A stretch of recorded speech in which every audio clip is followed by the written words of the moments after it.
the nature of desire? Why does it arise at all? If I am Brahman, and I will ever remain Brahman only, and that is the truth about me. Why desire? If you check out and see deeply in a state of meditation close to samadhi, if you check out and see what is desire, you will see desire is nothing but adhyas.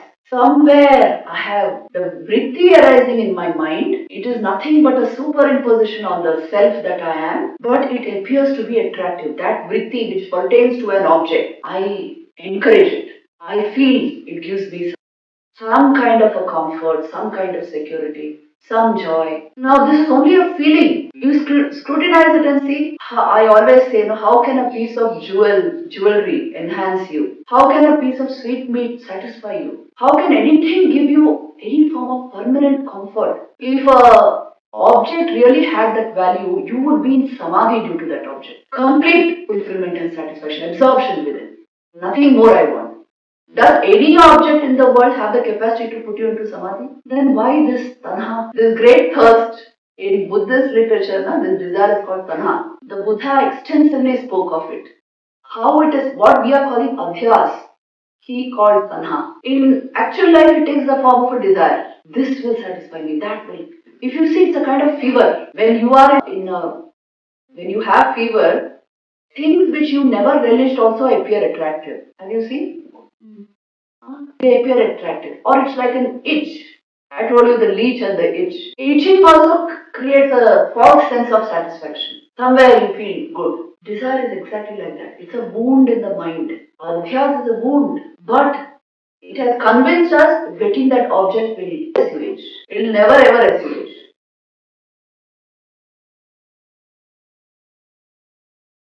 To understand the nature of desire, study the desireless mind. In the desireless mind, you see there is a full of joy. There is always a fountain of bliss and no craving, no carrying the burden of thought, emotion, resentment, anger, nothing of any of this. It is emptiness that gives happiness. There is no past and future also. It is riveted in the present, this moment, stillness, awareness. And these tendencies of our mind carry us out of this state and make us desire. Now this wound we are trying to heal with another wound, bringing in an object and trying to fill up this wound. The empty mind, the desireless mind, is the mind scintillating with awareness, the pure mind. It will never carry the burden of anything. It is liberation. Let me tell you a beautiful story here. See, it so happened when the Buddha was under the Bodhi tree and when he had enlightenment, he was in perfect bliss, radiant with bliss. And he never wanted to leave the spot. He had to go out for bhiksha. See, in those days, today if you go to Bodh Gaya, because crowds and so many things happening there, but in those days, thick forest, the Bodhi tree was in the middle. And more than a mile away were some small villages. Now, the Buddha, after his enlightenment, he was so steeped in bliss, he didn't want to leave the place even to go for that bhiksha. Once a day he used to go. But he had to go after some point of time, so slowly he went. And see, one man attains a certain level of realization, and here the full realization, everyone will know. There's something charming about that person which you can't resist. That mind has dissolved, and only God is shining in its place. So somehow everyone, they say for 7 days the Buddha stayed there, and after that he went out. So everyone knows. Now the whole village, everywhere they know the Tathagata lives here. Deep respect, all that is there. Now, on the 6th or 7th day, he moves out and he goes close to a village. And there is a potter working on his wheel. So the potter is turned the other side, okay, not looking towards his gate. And the Buddha stands there and says, Alak Niranjan. His bowl is there, that wooden bowl. And this potter doesn't know who's there. He's working so hard at his wheel. He says, carry on, my man, carry on. I can't give you anything today. Can't you see I'm very busy? And the Buddha quietly leaves and goes to the next house. Then he collects something from the house at the far corner and then he leaves. He goes back to his place. Now this potter's son comes running. After some time, after 2-3 hours. By that time it's evening. So he comes running and says, Father, do you know the Tathagata passed by today? He came to our village. And the potter said, oh really? Then he suddenly remembered. Somebody said, Alak Niranjan. And what did I do? Then he was wrapped in tears. He said, the Tathagata had come here, but I didn't realize. I was turned the other way. I was working on my pot. Oh, what have I done?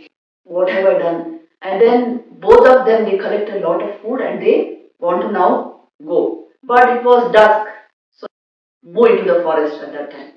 So then the whole night this potter spends in great regret and tears and prayers and forgive me, I refused food to an enlightened soul.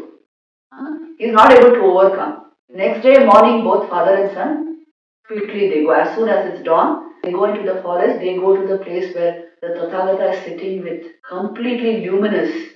Just his presence would, and then they fall full length at his feet and they say, oh Lord, please forgive us. Yesterday you came to our home and you asked for food and I refused you. Please forgive this.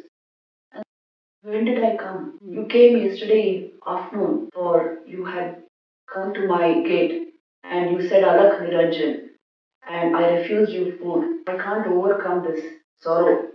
Please forgive me. At once the Tathagata, my God, at once he said, look, for me, there is no today, there is no yesterday, and there is no tomorrow. I don't remember I came to your place yesterday. And he said, but you did come. Yesterday you were at my place. And the Tathagata said, there is no yesterday in my mind. There is no tomorrow in my mind. There is only the now. So don't feel bad. I have no sorrow in my heart that you didn't give me food. It doesn't matter. You didn't know I was there. In my mind, there is no yesterday and no tomorrow. There is only the now. So forget it, my man. See, this is the desireless mind, the Buddha mind. It cannot carry anything. And what do we do? Compare it with our minds now. 10 years back, somebody insulted me, even today it will go on in my mind. The empty mind is the desireless mind, it is the pure mind, it is the Buddha mind. Once you generate that, you will not carry burdens. The burden of thought, our so called love, all these become burdensome, not to speak of our negativities. So, the Buddha mind is what he's speaking of. It is not for nothing that was respected the way he was. It was God radiating through that frame. And all the time he was like this. Hope you enjoyed the story and did get motivated by it. Stay tuned to Devakshar, like and share our videos, and subscribe to our channel. Thank you so much for being with us. Namaskar.